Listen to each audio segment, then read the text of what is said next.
Hello folks, welcome back to my channel.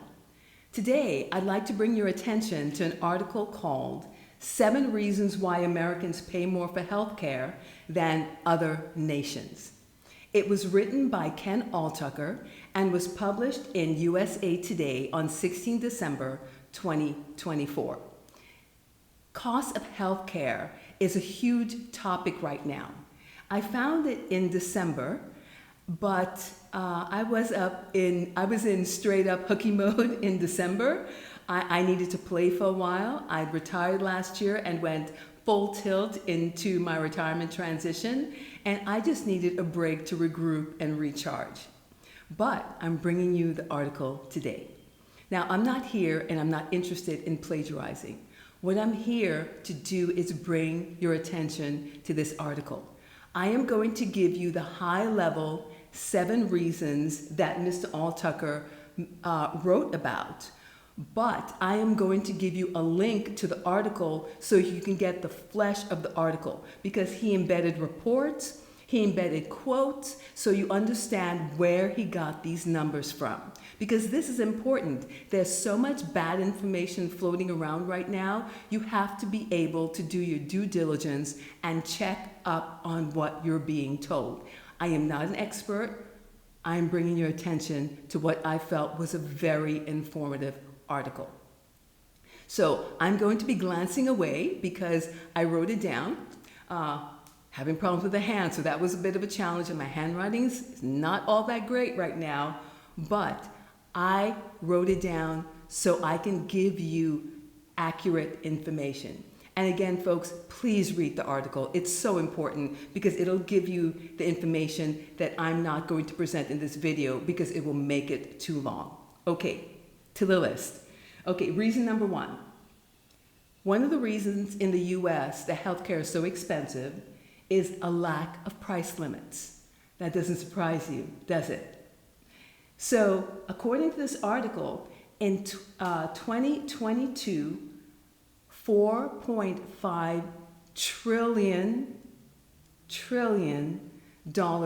was spent on healthcare in the US alone. So, how does that break down? 30% went to hospitals. And I have a note on that because these hospitals, most of them are not-for-profit.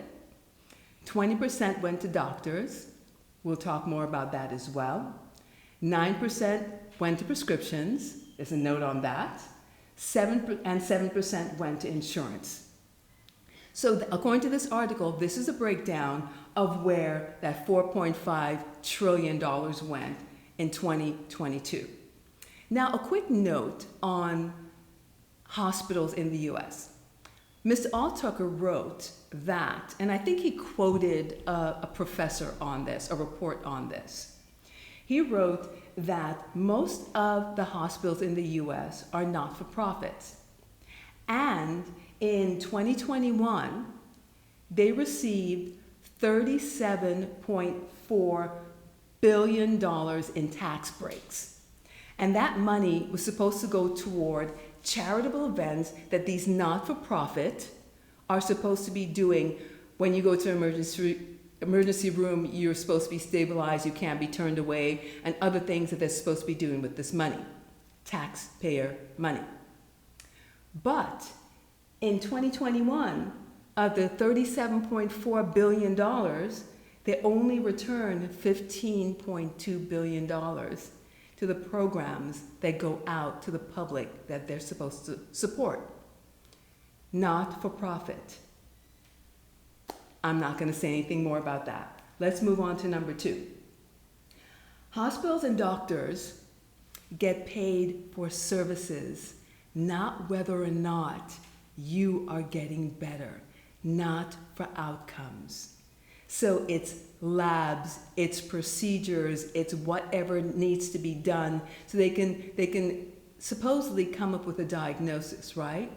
But I know from personal experience, and perhaps you have the same experience, quite often these tests lead them to give you very expensive medications to treat symptoms. It very rarely gets at the core of why we are in the office in the first place. Services, not outcomes. So, point number 3. Specialists in hospitals, and hospitals in the US, especially in urban areas, tend to have a lot of specialists because it's 24/7, right? But the specialists, they focus on very complex things like cancer, right? And they can charge more because of something else we're going to talk about later in the video, because there's no transparency. They can charge more for what they do, the procedures that they order for you, than a primary care doctor can charge.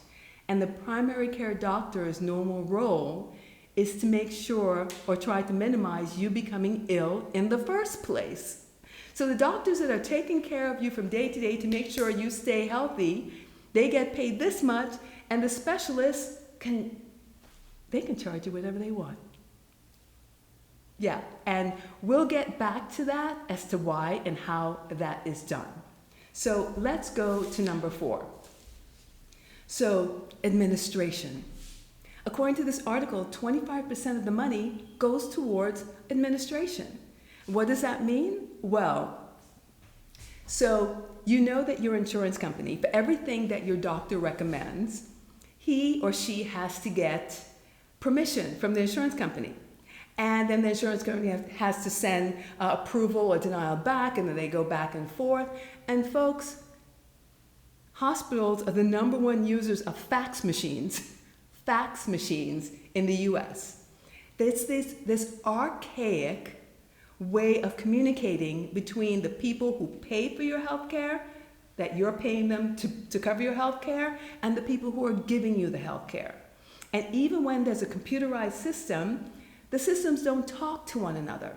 So there's still phone trees, administrative assistants, and so on in between your care and the people who are paying for it. It slows the process down. Here, I WhatsApp my doctor, he or she WhatsApps me back, I have my appointment, I go to my appointment. That's it. And I pay about $55 for a specialist. Okay? So, let's move on. Number 5.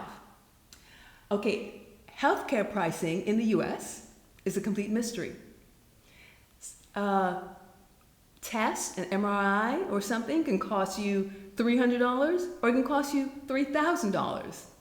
And you barely have the ability to shop around.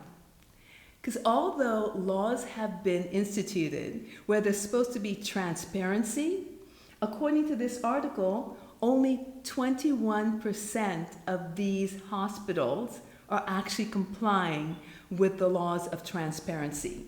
So they are still obfuscating, one of my favorite words. They're still making it really difficult for you to see in where you can shop around to get better pricing for the procedures that you're receiving. And quite often, you don't even know what it's going to cost until you show up for your appointment that day.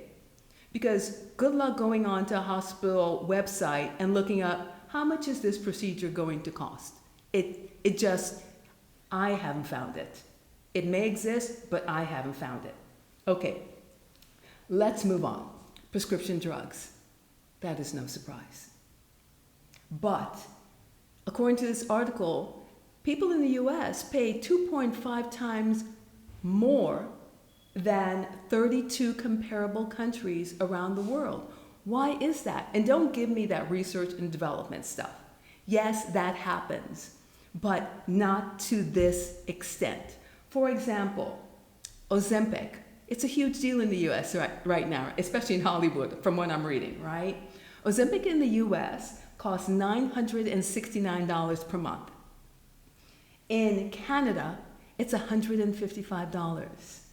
In Denmark, it's $122. And in Germany, it's $59 per month. The same company is selling it. How do we go from $969 per month in the US to $59 per month in Germany? And it's not just drugs like Ozempic. Some of these life-saving drugs, I think I read that for the average cancer care, It was 196K a year. Yes. Why?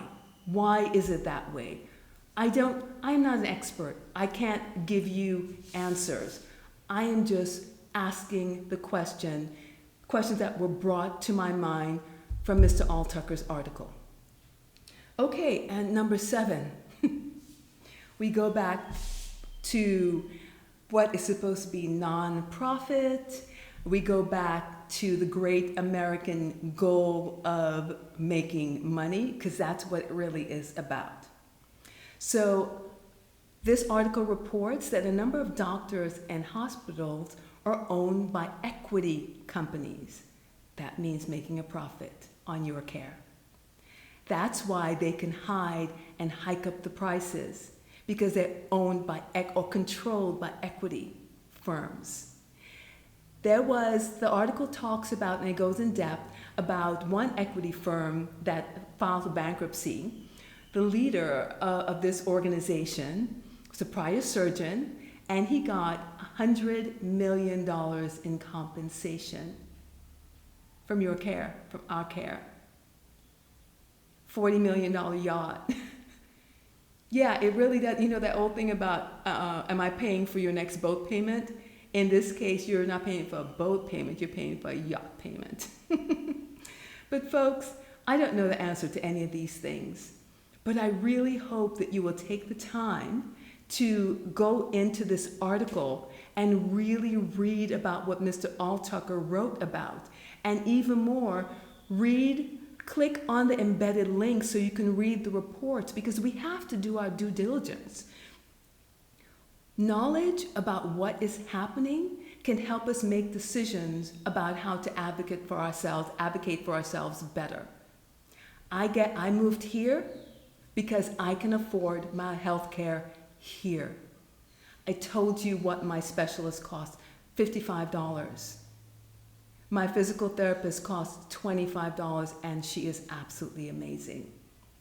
So folks, that's what I have for you today. I have other things that I want to bring to you. For example, I have a friend that just had a minimally invasive spinal surgery from a doctor, a surgeon that literally wrote the book on the procedure, and she got 50% off for everything because she got it here from the guy who wrote the book. I'm gonna make a video about that. And she knows, I promised it, but sorry, I was playing hooky. But folks, I haven't asked you in a month, but I'm going to ask you now. How do you want to spend your health in 2025?